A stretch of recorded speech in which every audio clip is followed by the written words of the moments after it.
Halo Sobat Sejarah, hari ini kita belajar tentang konsep berpikir kronologis, diakronis, sinkronik, dan periodisasi. Nah, apa itu kronologis? Kronologi sendiri secara epistemologi, kronologi berasal dari bahasa Yunani yakni kronos artinya waktu, dan logos artinya ilmu. Lalu, pengertian kronologi sendiri itu apa sih? Jadi, kronologis adalah ilmu tentang waktu yang membantu untuk menyusun peristiwa atau kejadian sejarah sesuai dengan urutan waktu kapan peristiwa itu terjadi. Kemudian, kenapa sih berpikir kronologis dalam sejarah itu penting?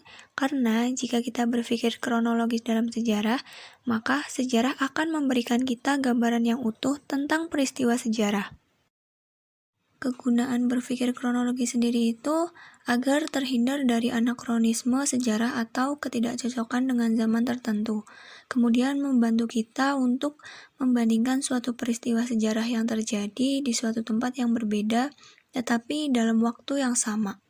Membantu merekonstruksi kembali suatu peristiwa berdasarkan urutan waktu secara tepat, dan membantu membandingkan kejadian sejarah dalam waktu yang sama, tetapi di tempat berbeda yang terkait peristiwanya.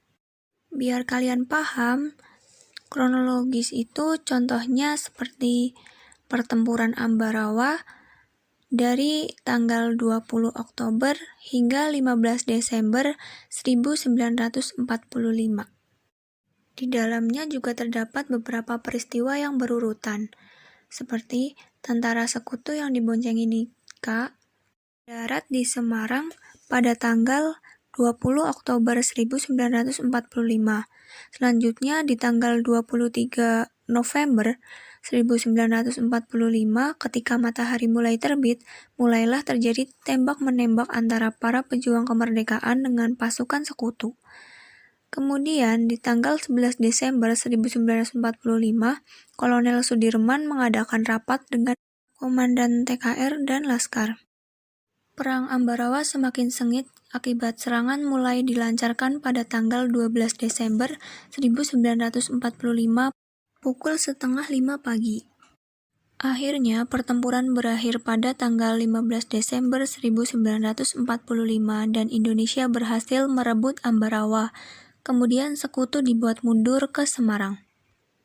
Berbagai peristiwa runtut pertempuran Ambarawa merupakan contoh atau gambaran dari cara berpikir kronologis, di mana kronologi sendiri mempelajari peristiwa sejarah sesuai urutan waktu terjadinya.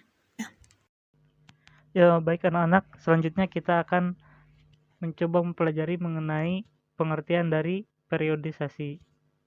Nah, apa sih periodisasi itu? Periodisasi merupakan pengelompokan peristiwa sejarah ke dalam suatu babak, masa, zaman, atau periode tertentu berdasarkan ciri-ciri yang sama. Nah, untuk contoh dari periodisasi, yaitu ada zaman batu. Nah, di mana zaman batu ini terbagi ke dalam 4, ada zaman Paleolitikum, Mesolitikum, Neolitikum, dan Megalitikum, di mana keempat zaman ini sama-sama membicarakan tentang satu topik, yaitu tentang zaman batu, dan memiliki ciri yang sama, yaitu tentang batu ya, zaman batu. Apa itu diakronik? Diakronik berasal dari bahasa Latin dari kata dia dan kronos. Dia artinya melalui, kronos artinya waktu. Lalu apa sih pengertian diakronik? Berpikir diakronik dalam sejarah artinya berpikir mengenai peristiwa sejarah secara menyeluruh dalam runtutan waktu yang panjang tetapi terbatas pada ruang. Berpikir diakronis mementingkan proses suatu peristiwa sejarah, sebagaimana kita ketahui bahwa sejarah merupakan suatu kumpulan peristiwa. Konsep berpikir diakronik. Dalam cara berpikir sejarah secara diakronik diperlukan konsep kronologis dan periodisasi. Seperti yang kita tahu, bahwa sejarah adalah kumpulan peristiwa, di mana setiap peristiwa yang terjadi dibatasi oleh waktu. Contoh diakronik seperti apa? Nah, contohnya itu seperti masa pemerintahan Hayam Wuruk yang berlangsung tahun 1350 hingga 1389. Contoh lainnya yakni Perang Diponegoro tahun 1825 hingga 1830, kemudian penjajahan Jepang pada tahun 1942 hingga 1945. Nah, pentingnya cara berpikir diakronik nantinya akan mengajarkan kita untuk lebih teliti dalam mengamati gejala atau fenomena tertentu. Nah, berpikir sinkronik itu adalah cara berpikir yang meluas dalam ruang, tetapi terbatas dalam waktu tertentu. Berpikir sinkronik menuntut kita untuk menerangkan suatu peristiwa secara mendalam yang dikaji dari segi politik, ekonomi, sosial maupun dari budayanya.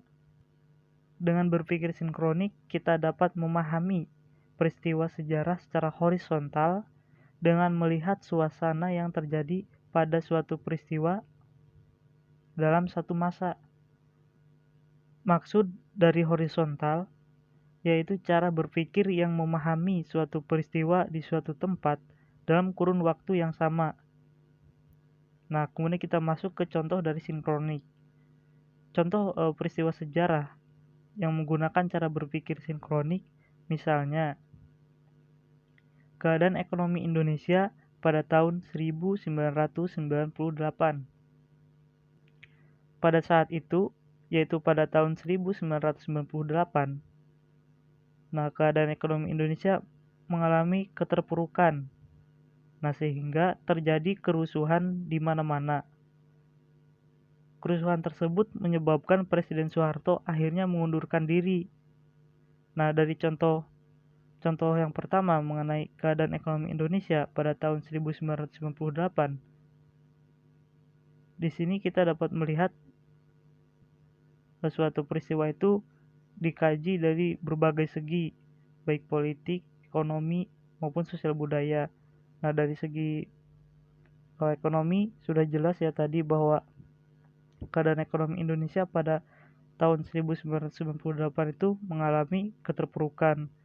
Kemudian dari segi sosial budaya tadi terjadi kerusuhan di berbagai tempat. Seperti segi politik dapat terlihat bahwa setelah terjadinya kerusuhan di mana-mana, akhirnya Presiden Soeharto mengundurkan diri. Nah, jadi salah satu contoh dari cara berpikir sinkronik adalah keadaan ekonomi Indonesia pada tahun 1998. Nah, seperti yang sudah dijelaskan bahwa cara berpikir sinkronik itu berpikir yang meluas dalam ruang, artinya dapat dikaji dari berbagai segi baik politik, ekonomi, sosial dan budayanya, tetapi terbatas dalam kurun waktu tertentu. Nah, kurun waktu tertentu di sini dari contoh ini yaitu pada tahun 1998. Seperti itu anak-anak.